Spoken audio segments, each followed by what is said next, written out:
Hey there, Will here with the Samsung Galaxy Z Flip 6.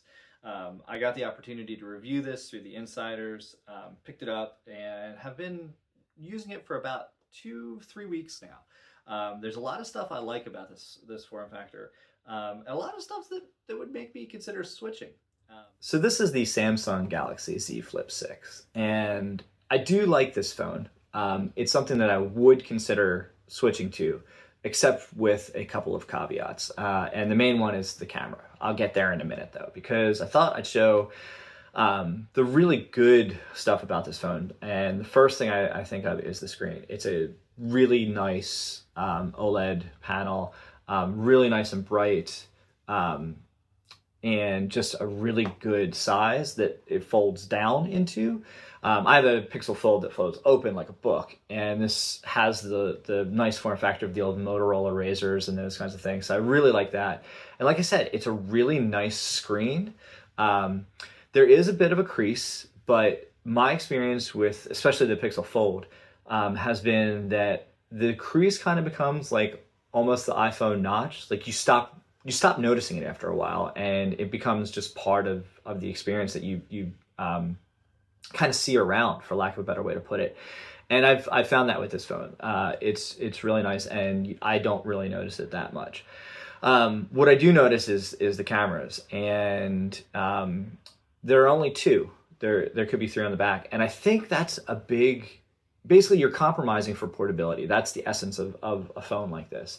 And I think they could have done those compromises in a different way that would have been a lot better. This screen on the back here is actually pretty large.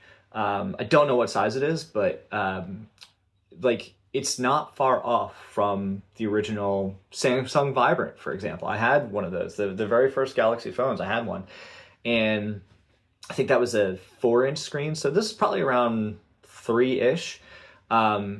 And I think they could have made it so it was kind of like vertical or horizontal, whatever you'd want to call this. But like, you've got your two cameras here, and I can't remember honestly whether it's a just the normal and then the wide angle, or the normal and the telephoto. One of the two, but you're missing one essentially. And given the size, like this opens and you've got a reasonable thickness here, like a normal phone thickness. Could have had all the room for a larger sensor and all the lenses. This essentially, this screen, it has some glimpseable information, but it's not usable enough to justify the lack of the camera, I don't think. That's my opinion on it, basically. I mean, they're all my opinion. But I do think that if this is the phone you need, the phone you want, you know those compromises and you're willing to make them. And this is a really good compromise. It's got a really good battery life. It's a great experience of Samsung's user interface. The Samsung ecosystem is really good with the watch, with the buds. Like they all work really seamlessly together. And this is a really nice implementation of a fold style phone. I've got a leather case on it right now that gives it a touch more durability, but it feels durable as it is. It feels like Samsung really thought about the finish, about the polish of it, about how it works, how it functions, and it works really well. Going in whether this is what you want, and it is a great phone. Those are the cameras are the only caveat I can think of. The battery life's good. The display is stunning. So I think if you're considering this phone, you really can't go wrong.